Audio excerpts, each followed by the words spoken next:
శ్రీ గురుభ్యో నమః. మన సంస్కృతి ఈ గ్రంథములో పాశ్చాత్య దేశములలోని సాధకులు కొందరు భారతీయ సంస్కృతిని గురించి అడిగిన ప్రశ్నలకు మాస్టర్ ఈకే గారు అందించిన సమాధానములు పొందుపరచటము జరిగినది. అటువంటి ఈ గ్రంథమును మనము అధ్యయనము చేస్తూ ఉన్నాము.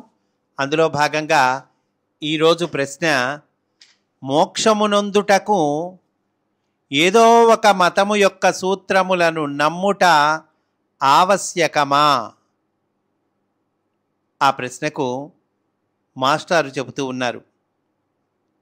ఇది చక్కటి ప్రశ్న. ఏదో ఒక మత సూత్రములను నమ్ముట అనున్నది మంచి విషయమే, కానీ మోక్షమును పొందుటకు మాత్రము అది చాలదు. సాధారణముగా ఒక మతము యొక్క సూత్రములను నమ్ముటకు ముందు మరొక మతము యొక్క సూత్రములను నమ్మకుండుట, త్రోసిపుచ్చుట అనునవి ఉండుట కాదు. అంతే కదండి.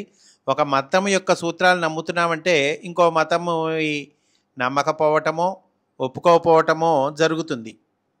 ఇటువంటిది మనస్సులోనున్నప్పుడు మోక్షమునకు అది ఏ పెద్ద అవరోధమగును. ఏ మతమునకు సంబంధించిన సూత్రములైనా నమ్మదగినవే, కానీ ఆ నమ్మిన వారు నమ్మని వారిని పాపులు అని పిలుచుట, వారు శాశ్వత నరకవాసులవుతారనుకొనుట మాత్రము తప్పు అంటున్నారండి. అంటే ఇదిగోనయ్యా, మా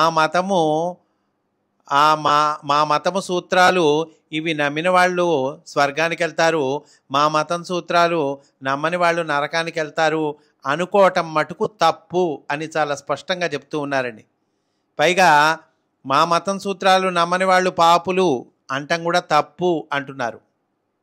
ప్రస్తుత కాలమున ఈ విధమైన కోలాహలము ఎక్కువగా ఉన్నది.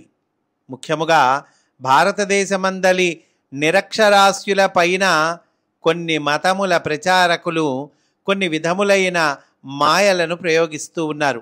అంటే మత మార్పిడి చేస్తూ ఉన్నారండి. కొన్ని విధములైన మాయలను ప్రయోగించి ఎవరిపైన, కొంతమంది నిరక్షరాస్యులపైన కొన్ని విధములైన మాయలను ప్రయోగిస్తున్నారు, మత మార్పిడి చేస్తున్నారు. మనం చూస్తూ ఉన్నాం. మోక్ష సాధనకు ముఖ్యమైనది నమ్మకమే, కానీ అది ఒక ప్రత్యేకమైన మతమునందు నమ్మకము మాత్రము కాదు. మోక్ష సాధనకు ముఖ్యమైనది నమ్మకమే, కానీ ఒక ప్రత్యేకమైన మతమునందు నమ్మకం మాత్రం కాదు. భగవంతుని అంతర్యామిత్వమునందు నమ్మకము కలిగి ఉన్నచో మానవుడు భగవత్ స్వరూపుడై నిలుస్తాడు. భగవంతుని అంతర్యామిత్వం అంటే అండి, అంతటా నిండి ఉన్నవాడు భగవంతుడే, అందరిలో ఉన్నవాడు భగవంతుడే. కనుక దీని మీద నమ్మకం ఉంటే కనుక మానవుడు భగవత్ స్వరూపుడై నిలుస్తాడు అంటున్నారు. భగవంతుడు హిందువు కానీ, క్రైస్తవుడు కానీ, మహమ్మదీయుడు కానీ, బౌద్ధుడు కానీ కాదు కదా. అంటే ఏమయ్యా, భగవంతుడిది ఏ మతం, అతను హిందువా, అతను క్రైస్తవా అంటే అది ఏది కాదు అంటున్నారు. ఇవేవి కాదు కదా అంటున్నారు. మానవుని అధః ప్రకృతి పనిచేసినప్పుడు భగవంతుని కూడా తనకు మాత్రమే చెందినవానిగానే ఎంచి తన అసహ్యకరమైన లక్షణములను తన భగవంతుని యందు కూడా ఆరోపిస్తాడు. మానవుని యందు కూడా అంతర్యామిగా ఉన్నప్పటికీ భగవంతుడు మానవుని యందుండు అసమగ్రతలకు అతీతుడుగానే ఉండును. భగవంతుడు లోన వెలుపల కూడా వ్యాపించి ఉన్నాడు. మానవుడు ఈ రెండింటి మధ్యలో నుండి తనకు అనుకూలముగా ఉండేటట్లుగా దూరే ప్రయత్నం చేస్తాడు. మానవుని యొక్క ఈ స్థితి నుండి అతనిని మళ్లించుటకు భగవంతుని యందు కల నమ్మకము సహాయపడును. కానీ మానవుడు సాటి మానవులను, దేవుళ్లను కూడా వర్గీకరించుటలో తీరిక లేకుండా ఉన్నాడు. ప్రతి మానవుడు తనకు శరణాగతుడవుతాడని భగవంతుడు వేచి ఉంటాడు. కానీ మానవుడు మాత్రము సంకుచితమైన తన మనస్సుతో తాను కోరిన కోరికలను భగవంతుడు ఎప్పుడు తీరుస్తాడా అని వేచి ఉంటాడు. అంటే మా భగవంతుడేమో వీడు ఎప్పుడు నాకు శరణాగతుడవుతాడా అని వేచి ఉంటాడట. ఎందుకని? వాడిని ఉద్ధరిద్దామని. కానీ మానవుడు ఏం చేస్తాడు? సంకుచితమైన మనస్సుతో అదిగో నాకు బలానా కోరికలు ఉన్నాయి, ఈ కోరికల్ని భగవంతుడు ఎప్పుడు తీరుస్తాడా అని వేచి ఉంటాడట.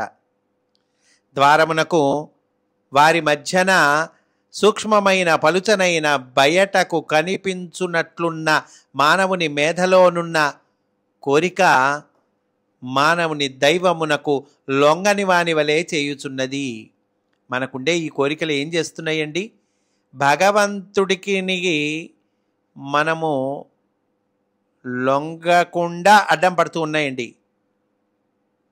దానిని భగవంతుడు తన నుండి తీసివేయుటకు మానవుడు అంగీకరింపకపోవుటచే మానవుడే దానిని తీసివేయు వరకు భగవంతుడు వేచి ఉండును.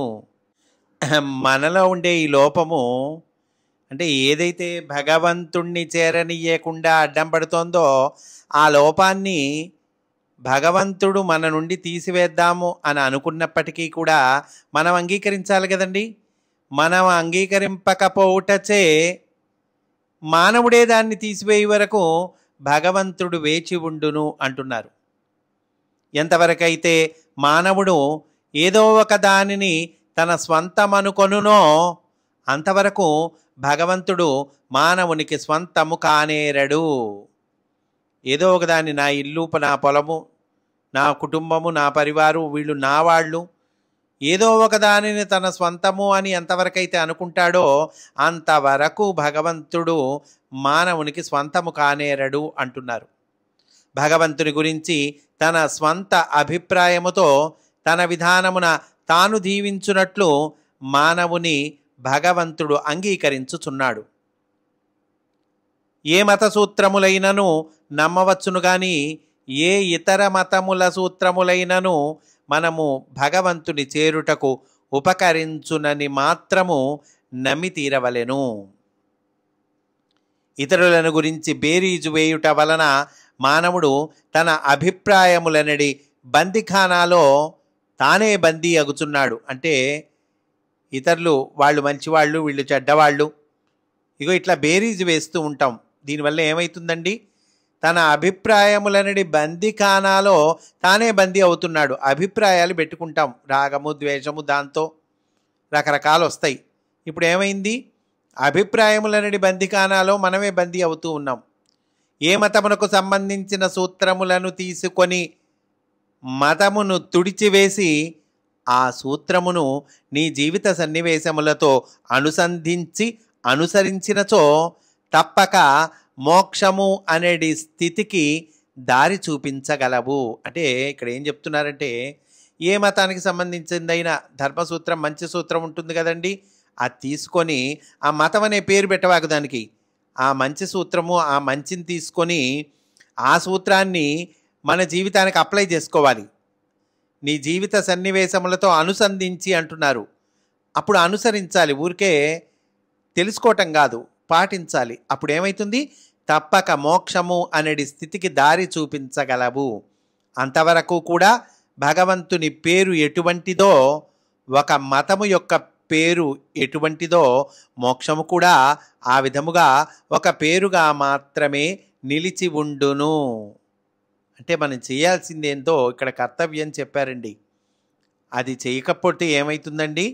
భగవంతుని పేరు ఎట్లానో, ఒక మతం పేరు ఎట్లానో, మోక్షం కూడా అట్లాగా ఒక పేరుగా మాత్రమే నిలిచిపోతుంది. అలా కాకుండా చక్కగా ఆ మంచిని గ్రహించి, ఆ సూత్రాన్ని గ్రహించి, ఆ మతం పేరు అందులో నుంచి తీసేసి నీ జీవితానికి దాన్ని అప్లై చేసుకొని, ఆ మంచిని, ఆ ధర్మాన్ని అప్లై చేసుకొని చక్కగా నువ్వు పాటిస్తే కనుక తప్పక మోక్షము అనేది స్థితికి దారి చూపించగలవు అని చక్కగా మనకి తెలియచేశారండి మాస్టారు.